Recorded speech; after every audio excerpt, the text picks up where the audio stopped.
Girl in the Centerfold by Surrey Marche, also known as Solveig Mellenborgen. That was her given name.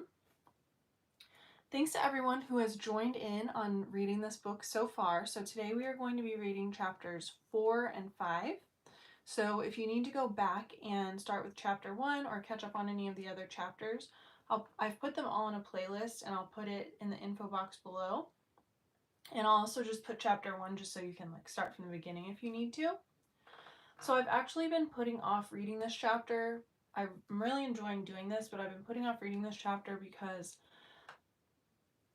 no spoilers yet, but it was just really disturbing to me. Slight spoiler, I guess. I'm not going to tell you what happens, but I'm going to tell you what doesn't happen. It's basically about, quote, doing a test shoot for Playboy. And that in itself was really disturbing, and it just made me see that actual thing through a new lens, not just oh, well, what could happen to you, if you go to Playboy and then you go to a party or this or that, or bad things could happen to you. I saw through this lens that the actual shoot can actually be abuse, especially if you're not aware of it or not consenting to it or you don't know what it's for. And when I initially explained what this was about and everything, I talked about Secrets of Playboy coming out and how that has been a really big change in kind of the Playboy tide of how people see it.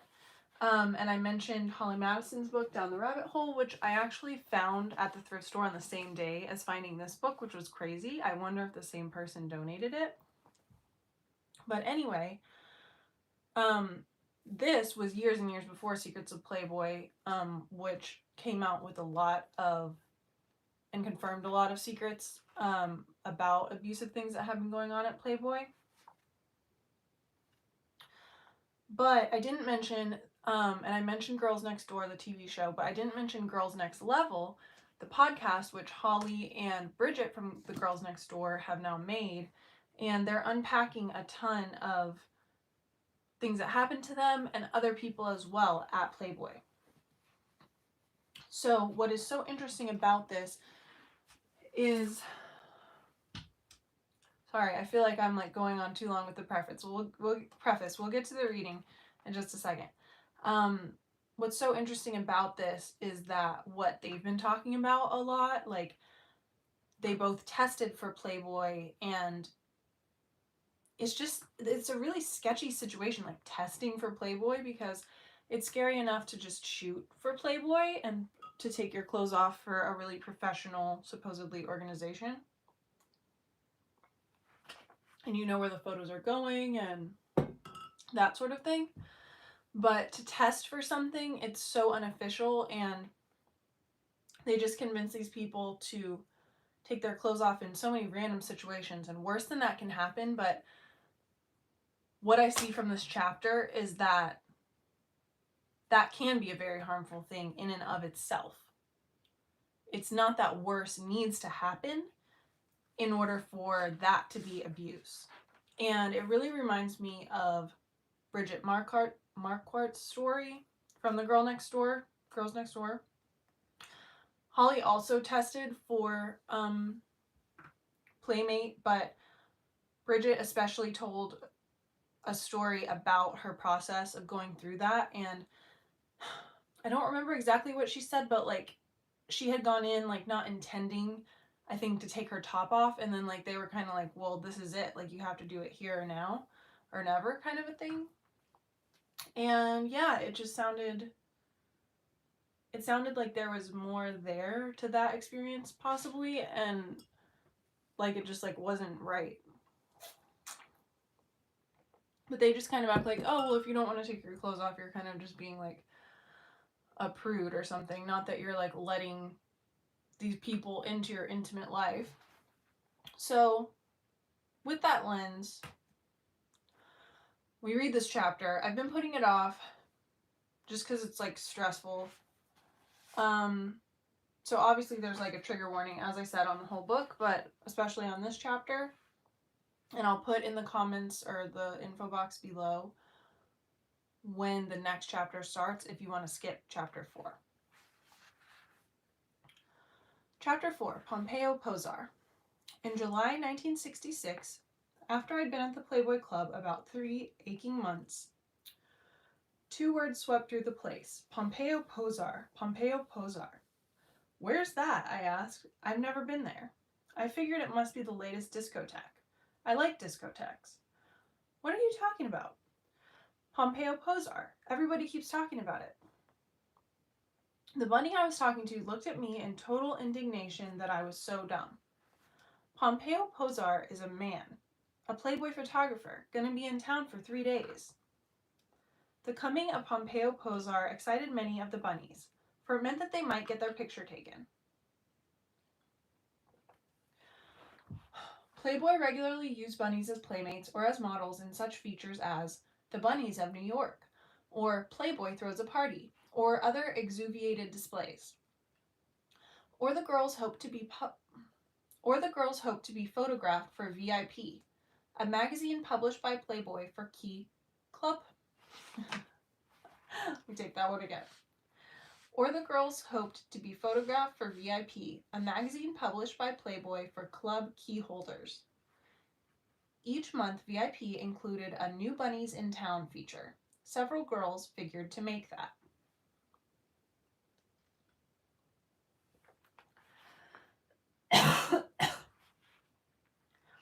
I became excited too.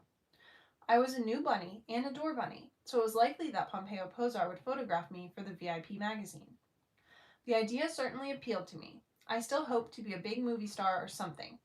Here I was, beautiful and sexy, working in this hub of glamour. How groovy would it be to be selected as something special, to be published in VIP? Some movie producer might discover me.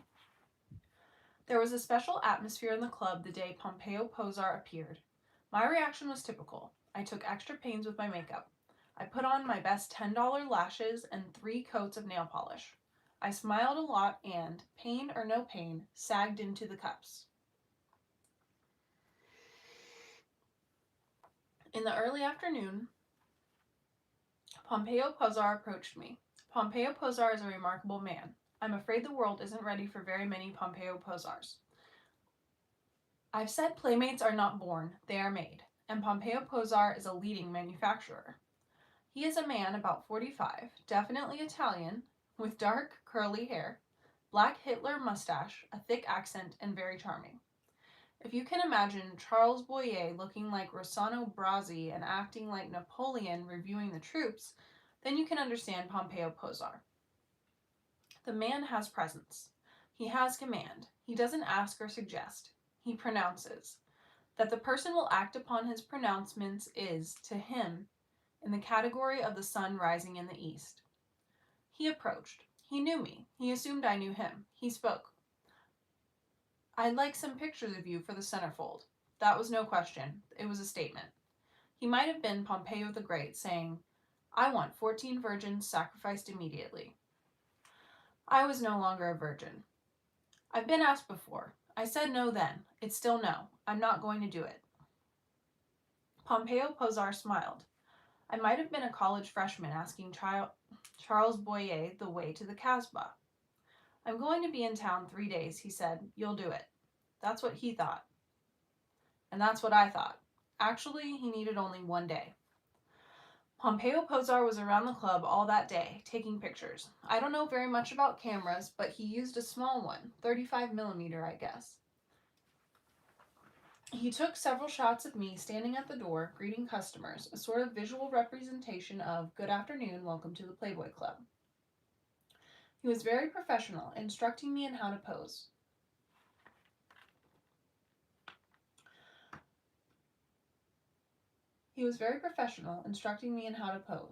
A little more to the side, bend knee, raise chin. Fine, very nice. Not so much into the phone. A little smile now. Oh, a little more. Fine, very cute. At least I think that is what he said. Pompeo Posar and I had a language problem. I had a Norwegian accent, he an Italian one. My English had improved a great deal since the previous November, but I was still a long way from being hired as a Berlitz instructor. I understood most conversational English, at least the gist of it, but I had considerable difficulty with English delivered with an Italian accent. I just didn't catch everything he said, but he made a lot of gestures, so I was able to react to his directions. I was thrilled. I had never been with a professional photographer before, and I thought it was terribly interesting and exciting. It sure did seem like Hollywood, and it certainly was a welcome change from, "Good afternoon, welcome to the Playboy Club." I can't swear that Pompeo Posar said it, but it was my understanding that I was being photographed for VIP Magazine. I was a new bunny in town. It figured that I'd be photographed, but perhaps I just assumed it. After his shots at the club, Pompeo Posar said, "I take shots of you tomorrow. We go on ferry. You look nice with sun and wind in your hair." Again the flat statement. I agreed, quite enthusiastically, although that certainly was superfluous. I doubt if anyone had ever refused Pompeo Posar anything in his whole life. I certainly wasn't about to refuse him. If I went on the ferry with him, it meant I'd get paid for not saying, "Good afternoon, welcome to the Playboy Club." It would be exciting and fun. Besides, I liked Pompeo Posar. He was witty in his way and charming and quite devastating. He had charisma. It seemed to me as if electric sparks were shooting off of him, and I was quite awed. What's more, he treated me like a, quote, "nice young lady." I met Pompeo Posar in the late afternoon at the club. I was wearing a blouse and blue jeans and a bright red jacket. He had on his usual sports jacket and slacks. It was a gray, windy day, not good for photography, but we took a cab down to the Staten Island ferry. All afternoon he photographed me on the ferry. Oh, so many pictures he took. Whatever Playboy saves money on, it isn't film. There were innumerable shots at the railing, in the lounges, all over the ship. The only break was for lunch, but I didn't mind. I was having great fun. I hardly considered it work. It was turning dark as we returned to Manhattan. In the cab, he said, "Now we go to Jerry Yulsman's." I knew of Jerry Yulsman. He was another Playboy photographer who maintained a studio in Manhattan. What are we going there for? I think he said, "We get test shots." I didn't know what he meant by test shots, but I didn't ask. One does not ask Pompeo Posar. One listens. Besides, I was with a fellow who had been taking pictures all day. It made sense to go to a photography studio. He probably wanted to leave off his film. But we did not go into Jerry Yulsman's studio. We climbed a flight of stairs to a small apartment. I was confused. "What's this?" I asked. "This Hefner's pad. He stays here when in New York. Nice, eh?" Yeah, it was nice. It was only a small place with a living room that doubled as an office, and a bedroom filled with an immense bed that had to be at least as big as Siberia, and as forbidding. There were paintings on the walls.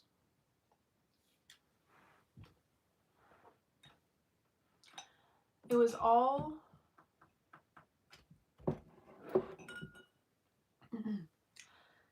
very tasteful and masculine.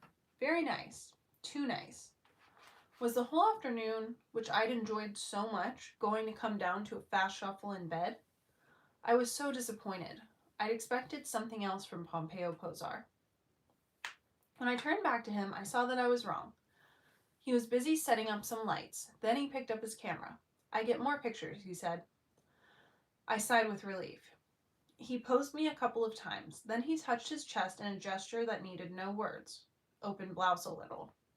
I could almost feel him unbuttoning me. I undid a couple of buttons. "Very nice. You very sweet. A little more to the side. Shoulders back. Good, good." He took a couple of photos. Then the gesture again.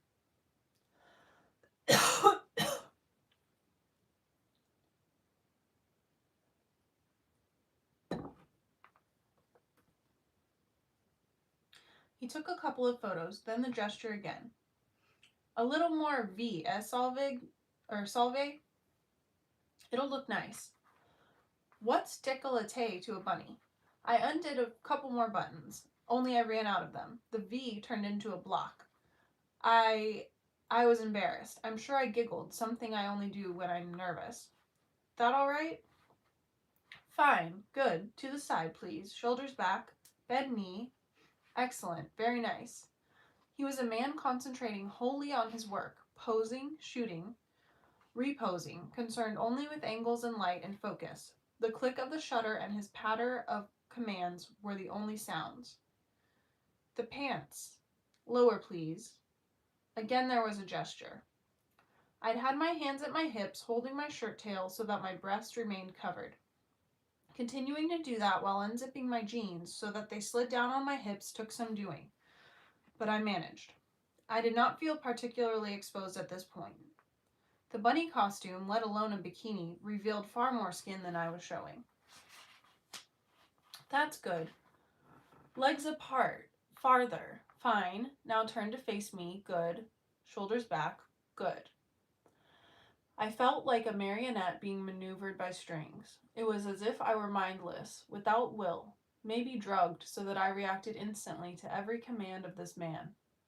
Look sexy. I didn't know how to look sexy, but I had to do something. I'm not sure what I did. I guess I opened my mouth, raised my eyebrows, and lowered my eyelids. I felt I must look ridiculous. Ah, good. Excellent. Just hold it. Good, good.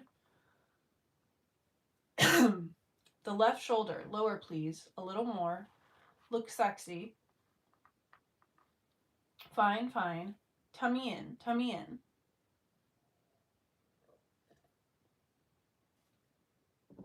Chin up. Up. Hold it. Just, beautiful. Now, the blouse, please, off. Now, the blouse, please, off. Somewhere at a great distance, an alarm went off. A clanging warning bell that I kept trying to hear. But it was so far away, and something seemed the matter with me. Remove the blouse, please. I get shots. The voice was close, so close. Good, good. Shoulders back, tummy in. Very nice. A sexy look now. No, no, no. Don't hold your arms against you. Put your hands on your hips like before. Don't turn away. Look at the camera. That's better. But sexy, sexy. Hold it. All right. But relax, relax. Nobody hurt you. That's good. Now, hands on the fanny. Arch back more. Good. Click, click. The sounds of the shutter and his voice were the entirety of my consciousness. I felt disembodied, as if I were another girl standing there naked to the pelvis, reacting to this man's every command. He motioned toward the bathroom. Take pants off. I get shots in shower. He turned away and began to reload his camera. Relieved to be away from him, I went into the bathroom and started to take down my pants. Suddenly I saw myself in the mirror. What was going on? What was I doing? How could I? I had no answers. Quickly, he was at the bathroom door. We be done soon, then have dinner. Part of me wanted to protest, but I was confused. I felt his presence commanding me. Somehow I couldn't argue. I felt that if he'd asked me to jump out the window, I would. I stepped out of my jeans. Immediately, I began to shiver. My nipples hardened, and I was covered with goose flesh. Pompeo Posar ignored me. He made no comment, indeed, no reaction at all. I might have been a sheep that had just been sheared. He was the total photographer. Here is what I want. You're just stepping into shower. You have hold of curtain. Suddenly, man appears. You turn your head to look at him. Now you try. Trying vainly to control my shivering, I tried the pose, parting the curtain and stepping into the shower as I ordinarily would.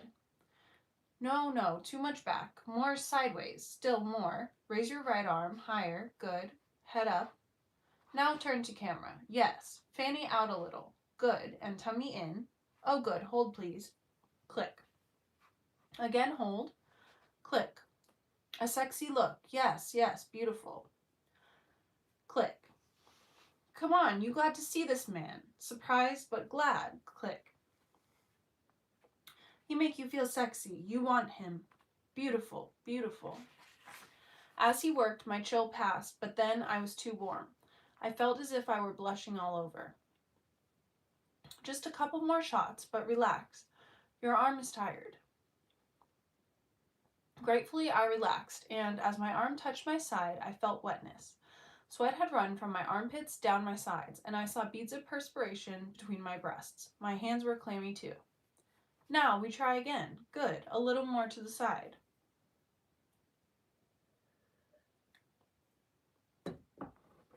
He took several more photos, then stopped to reload his camera. I grabbed a towel for a covering. Now we get shots on the bed. Still wearing the towel, I went to the bed. Only at his command did I discard the towel. There were several poses on the bed. He posed me on my back, propped against pillows, hands behind my head, a leg raised to hide the pubic hair. On my stomach, raising up on extended arms.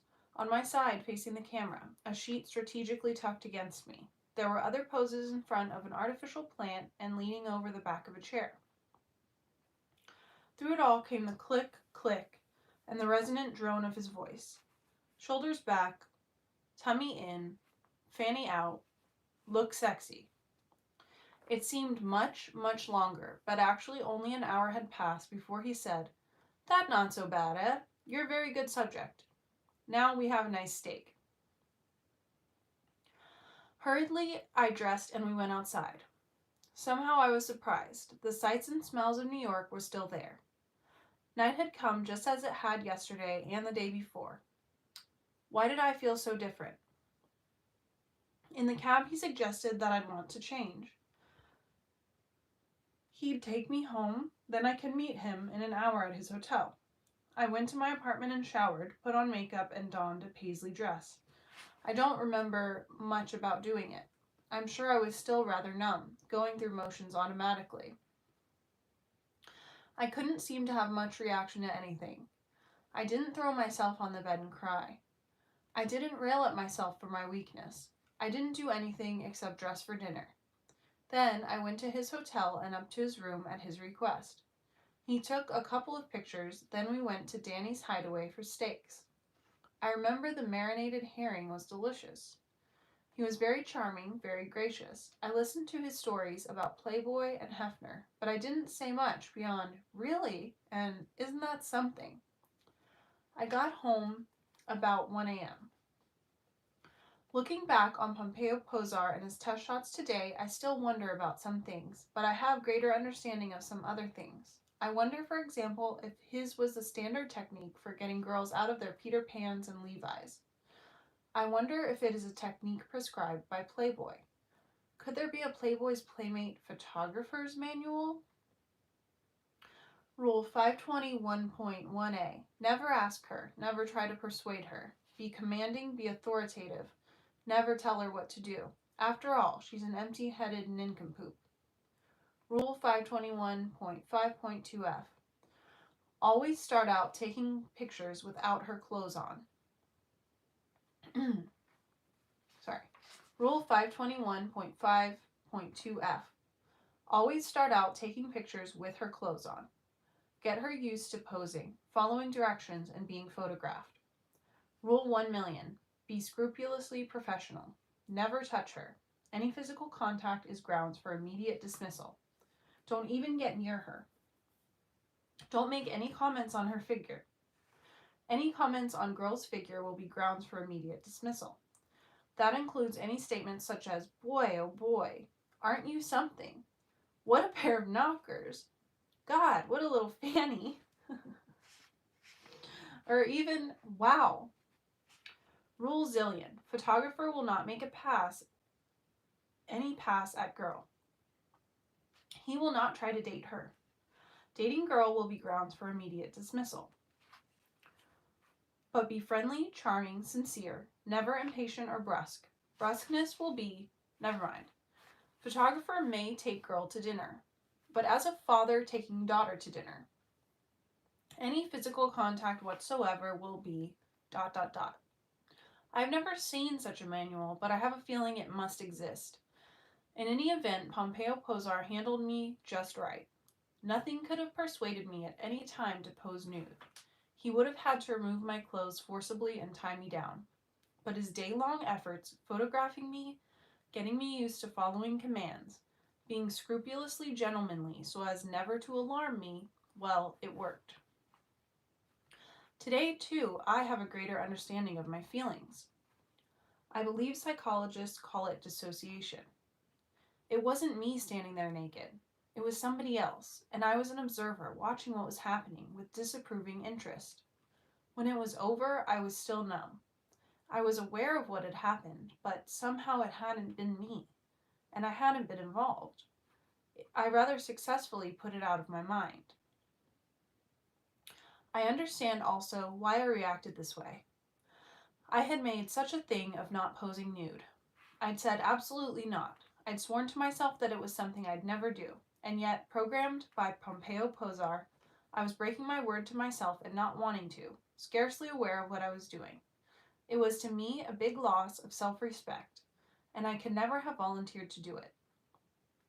Unable to stop Pompeo Posar and unable to accept the fact that I was doing it, I disassociated myself from the action.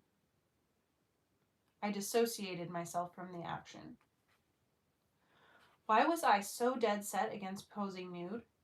I didn't know fully the answer still, but I think it has something to do with the relationship between a man and a woman.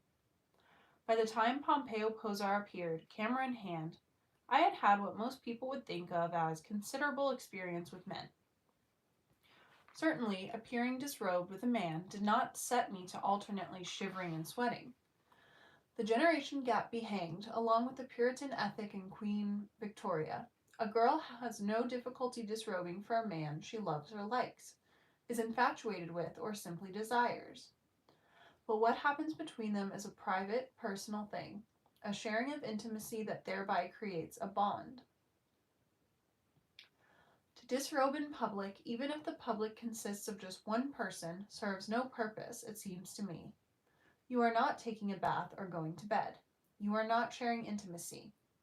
It's voyeurism, pure and simple. Good old Pompeo Posar and the millions who view his work. I think perhaps there is a deeper reason why I was so against posing nude.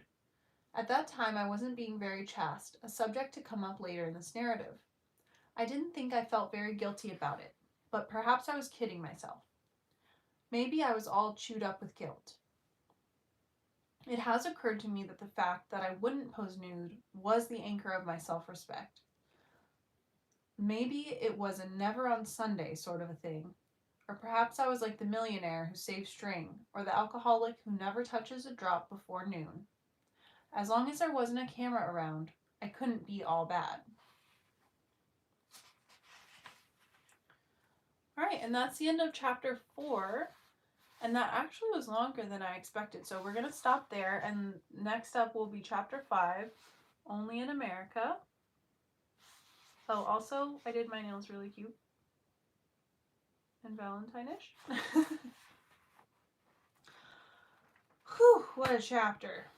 Well, I hope you guys enjoyed that. Fun is about to start. She's about to be headed off to Hefner's Playland, as they describe it. So stay tuned for that. And let me know in the comments below if you want to do, because for chapter 1 I did like a quick recap and kind of like discussion of just kind of notes and points that I had noticed. And that's also in the playlist. So let me know if you want me to do that for each chapter, or for like each group of chapters that we read.